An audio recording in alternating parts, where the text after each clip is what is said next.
Décor campagnard, à côté de l'abbaye, il y a un potager. Et ce potager est géré par une association. Et le secrétaire de l'association est un bon copain à moi.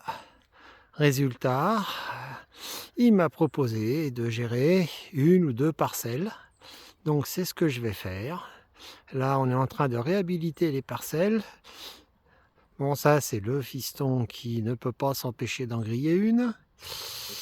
Avec un petit ruisseau qui passe juste à la base. Je ne sais pas si on va le voir. Bon, vous le devinez. Vous le devinez, le petit ruisseau qui passe à la base.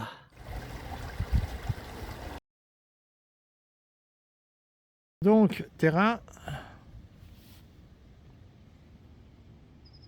sablonneux, avec murs et forêt derrière. L'abri de Jean Médy, celui du voisin. Rate aux pieds, bâche, Nour. Voilà. Nour, il a une débroussailleuse, je crois qu'il a une débroussailleuse thermique. Ça vaut le coup la première fois de venir avec la débroussailleuse Bon, bah, la thermique. première fois, je vais en suer, hein, je te le dis tout de suite. Ouais, Hein. mais on ira, mais il y a pas Hop, donc, parcelle qui fait quoi? Ça fait 5 mètres sur 10 mètres? 5 mètres sur... non, 25 sur 5. Ouais, bah c'est ça, ça fait 75 quoi. Qu'est-ce que je raconte? 25 fois ça fait 125. 125, ouais. 125, oui, bah t'enlèves 10 mètres carrés pour le matos, Le etc. matos là-bas, oui. Avec un peu de thermique au début, Ouais. tu coupes tout, tu viens avec une tronçonneuse, avec un petit bidon d'essence, de l'huile, tu nettoies tout. Ah bah s'il faut la tronçonneuse, mais moi c'est de l'électrique, donc il me faudra un Ouais. générateur provisoire. Moi je fonctionne beaucoup à l'électrique. Hein. Bah, en fait, moi j'ai voulu acheter une batterie. Et maintenant, il faut réhabiliter les parcelles de 25 mètres sur 5 mètres de large. J'ai commencé à arracher les vieilles bâches qui traînaient au sol. Ça fait tout de suite un bon tas d'herbes pour le compost et un bon tas de vieilles bâches bonnes à mettre à la déchetterie. Donc voilà le travail. Je vous explique pas, on n'a pas froid. Hein. C'est campagnol au boulot, donc des terriers partout, sous les bâches, elles adorent ça. Terrain très sablonneux, ce qui est vraiment agréable. Très propice pour les carottes, les panais et compagnie, ou même les asperges.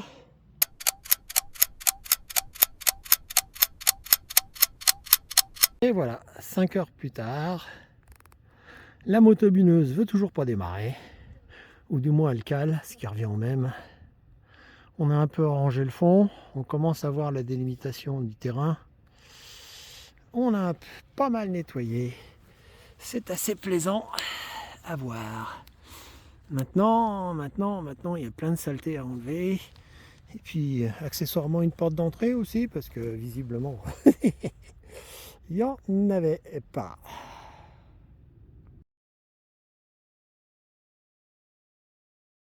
Mercredi 19 novembre. Nous avons travaillé dimanche dernier. J'ai réussi à passer le motoculteur qui a bien voulu fonctionner. Après l'avoir entièrement démonté, je vous renvoie à la vidéo que je ne vais pas tarder à faire sur le sujet. C'est assez instructif. Et donc là, vous voyez que la première partie du terrain a été réalisée au motoculteur. À droite, vous avez la partie faite par le motoculteur. À gauche, il y a pas mal de travail. Et surtout, entre les deux, eh ben, c'est la position de la clôture sur laquelle les ronces se sont défoulées pendant des années. Et il va falloir que j'arrache tout ça aussi, puisque c'est là que l'on va mettre la serre, la future serre. Commandée mais pas arrivée encore.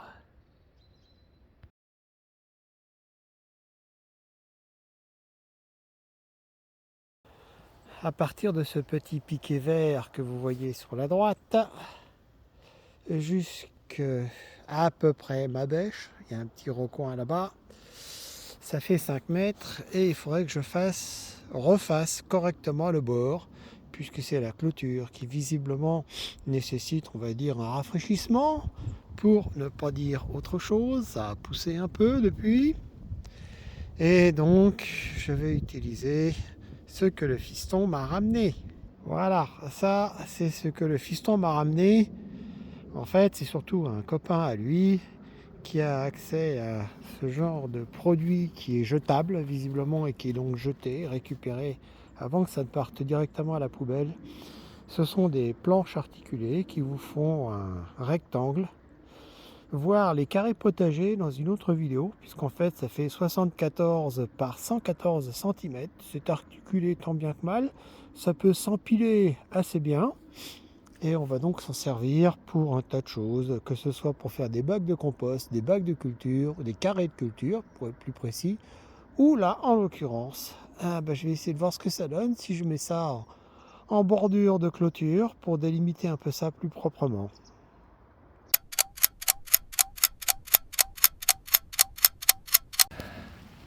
Bon, 2 heures plus tard, entre deux pluies fines, j'ai réussi à dégager le petit côté de la clôture. J'ai même retrouvé une entrée, comme l'avait indiqué mon voisin. Effectivement, je peux passer par là. Bon, il reste de la longueur, je vous explique pas. Sans compter l'autre côté qui est plein d'onces.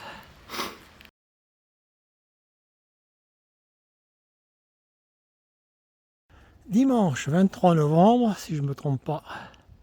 Voilà, dégagement de 2 mètres devant ce qui sera le coin à bazar, c'est-à-dire en gros le compost. Reste encore beaucoup à faire. Et le fiston nous a fait la clôture.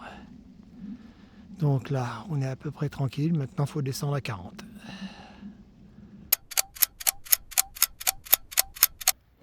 Une petite astuce parmi d'autres. Si vous avez un grillage à arracher comme ça, qui est pris dans des plantes qui ont poussé depuis Mathusalem, il ne faut pas se le faire à la main, même quand même avec des gants. Prenez quelque chose comme par exemple une hache et vous pouvez l'attraper comme ça et tirer. Bon, des fois ça marche. Vous l'attrapez un peu plus loin. Voilà, et hop, tirer. Et ainsi de suite.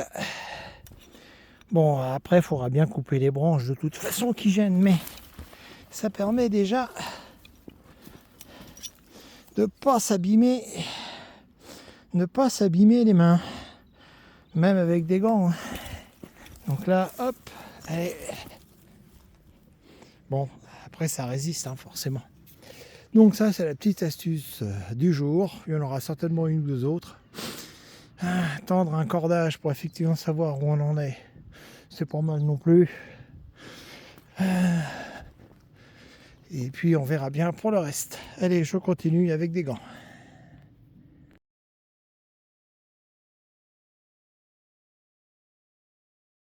On est de plus au potager. Toujours des travaux qui n'ont pas vraiment à voir avec un semis d'épinards. Mise en place de la barrière contre les campagnols.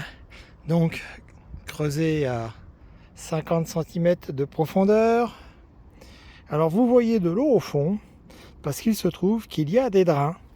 Il y en a un là qu'on devine. Vous en avez un là qui est assez flagrant quand même. Si, il y en a un là qui est assez flagrant. Voilà. Et un troisième là-bas, ce sont des drains, en fait, il y a un tuyau en tuile qui, c'est pour eux, avec un tas de cailloux dessus.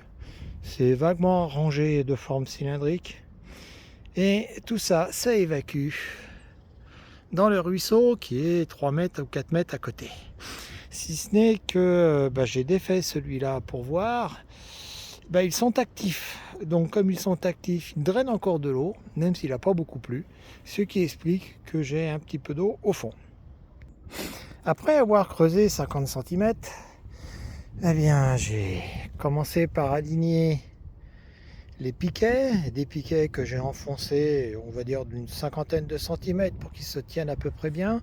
Le premier est à sa place, celui de séparation avec la parcelle d'à côté. De la même manière, deuxième séparation, et là-bas au bout, troisième séparation, bien alignée avec un cordage tendu.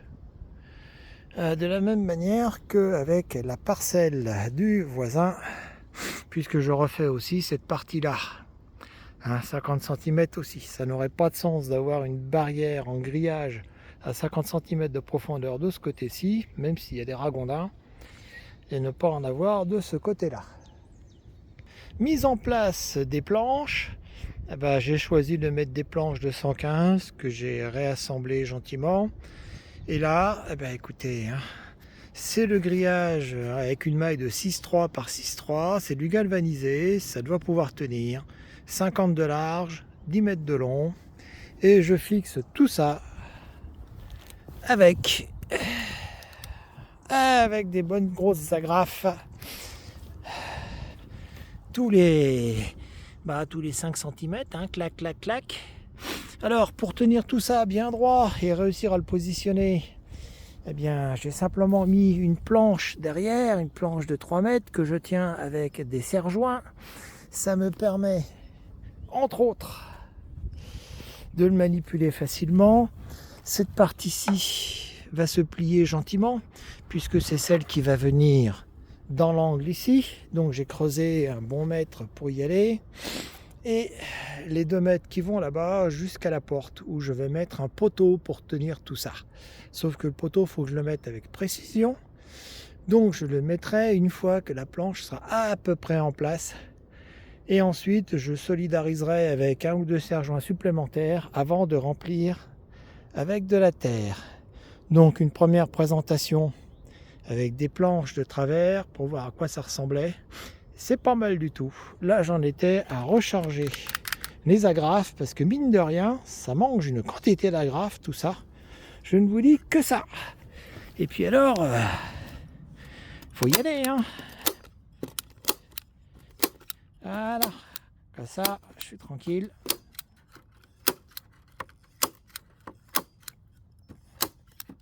Et vous avez compris la suite. Alors bien sûr, tiens, celui-là est mal mis.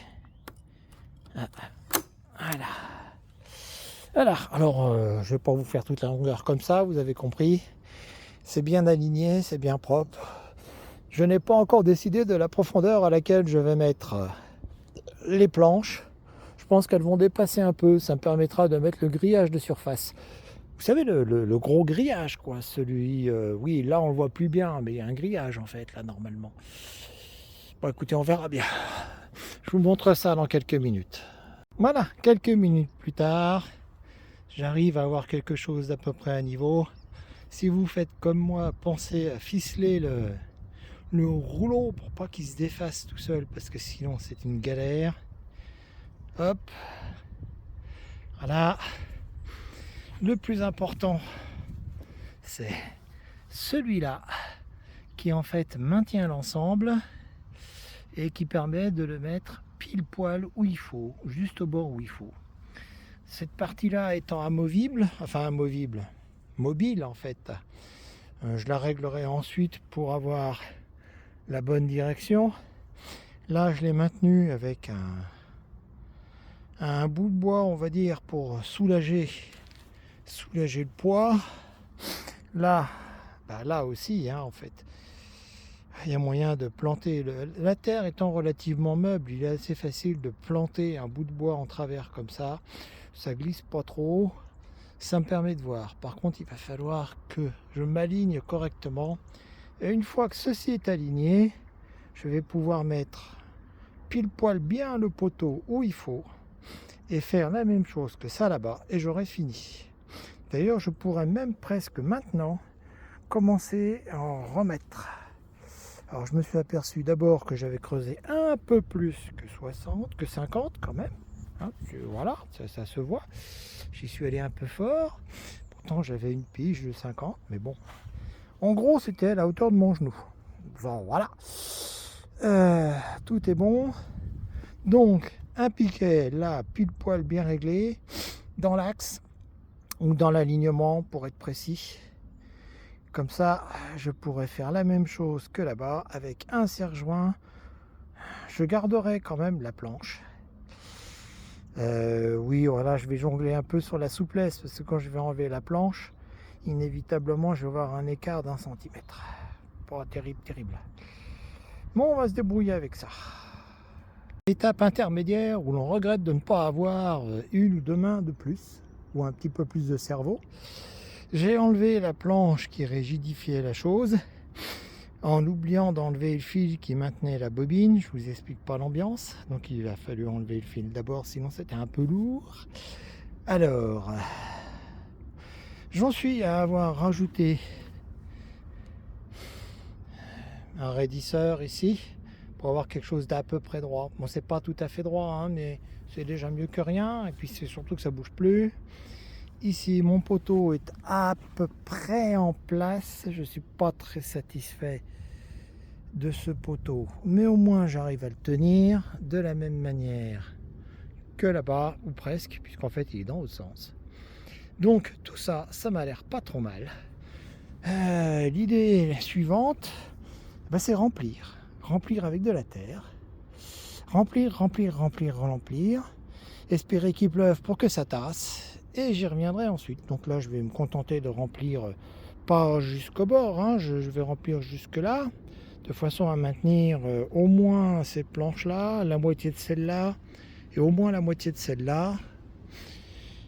Et puis ça va commencer à ressembler à quelque chose. Alors il est vrai que ce poteau là est quand même pas terriblement bien placé, donc je pense qu'une fois que la planche sera immobilisée avec la terre d'ici au prochain tour, la semaine prochaine, dimanche prochain, j'enlèverai ce piquet comme je peux, parce que j'ai appuyé fort dessus quand même, mine de rien. Et ouais, j'ai dû l'enfoncer d'au moins 60 cm, oui, facile. Et puis je le je remettrai le poteau un peu mieux que ça. Donc voilà, et puis je vais m'arrêter là parce que mine de rien, il se fait tard. Et puis il faut surtout que je remette à peu près toute la terre avant de partir. Bon allez hop, à l'appel.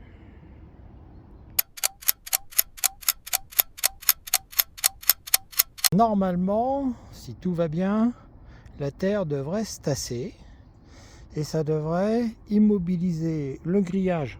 Ça, c'est pas trop difficile, d'autant que la terre peut passer plus ou moins au travers, un peu. Surtout l'eau d'ailleurs, mais un petit peu la terre, comme elle est sablonneuse, ça pourrait passer un peu. Mais surtout les planches, parce que j'aimerais que les planches restent là où elles sont, qu'elles ne descendent pas. Donc là, pour le moment, je vais laisser les serre-joints en place. Comme ça, ça va maintenir les planches à l'endroit prévu. Et puis, avec un peu de chance, il pleuvra et ça permettra d'avoir un tassage de la terre. Parce que là, j'ai pas marché dessus, j'ai pas voulu non plus jouer au sauvage. Je vais laisser la terre, la pluie, le vent, tout ça, faire le boulot à ma place. Voilà, c'est tout pour aujourd'hui. Encore une après-midi de passer à creuser, aligner, bêcher, etc. Voilà, la clôture est quasiment terminée pour ce qui est de sa largeur. Et puis maintenant, il va falloir faire la longueur. Le terrain commence à avoir un aspect sympathique. Nous avons nos portes, c'est déjà ça. Enfin, on sait où les mettre. Autre détail, si comme moi, vous êtes amené à creuser quand même pas mal, quoi, là, hein, je suis dans les 60-70 cm, parce qu'il y a une butte sur le côté, vous serez peut-être amené à creuser dans une terre différente. Là, c'est quasiment que du sable. Bon, ça, c'est un détail pour cette terre-là, mais l'essentiel à comprendre, c'est que ce soit pour du sable ou pour autre chose, quand on creuse un peu profond, c'est 40-50 cm, voire plus, il est préférable de remettre la terre du fond au fond. Parce que la terre de surface, qui est donc sous la butte, hein, que j'ai enlevé en premier, est quand même bien meilleure en termes de légumes, etc. C'est là qu'il y a le plus de choses à manger pour les plantes, alors que dans la terre du fond, qui d'ailleurs n'est plus vraiment de la terre. Par endroits même, j'ai des espèces de l'eau un peu irisée, qui est pas joli à voir, quelque part par là, où on voit nettement que bah il n'y a pas de vie à cette profondeur-là. Pas de vie, donc pas de nourriture pour les plantes. Donc autant remettre la mauvaise terre au fond. C'est ce qu'on fait généralement quand on construit une maison, mais là c'est juste une clôture, hein. Enfin juste une clôture. Si quelqu'un veut le faire à ma place, je laisse, hein. Allez, une petite astuce vite fait. Vous avez creusé, pas mal. Le terrain, c'est pas le moment de s'appuyer dessus pour sortir. Eh ben, le plus simple, hop, avec la fourche, en travers, ça vous fait un bon point pour pouvoir sortir. C'est bête, hein, mais ça marche vachement bien. Je pense que je peux m'arrêter là pour les explications d'une clôture enfouie contre les campagnols, en espérant que ça marche plus ou moins bien. Vous pourrez certainement vérifier quelques trous à droite à gauche, comme on peut en avoir à 25 ou 30 cm. Et puis maintenant, ce sera la clôture de surface, puisque j'ai aussi le bonheur de voir passer des ragondins.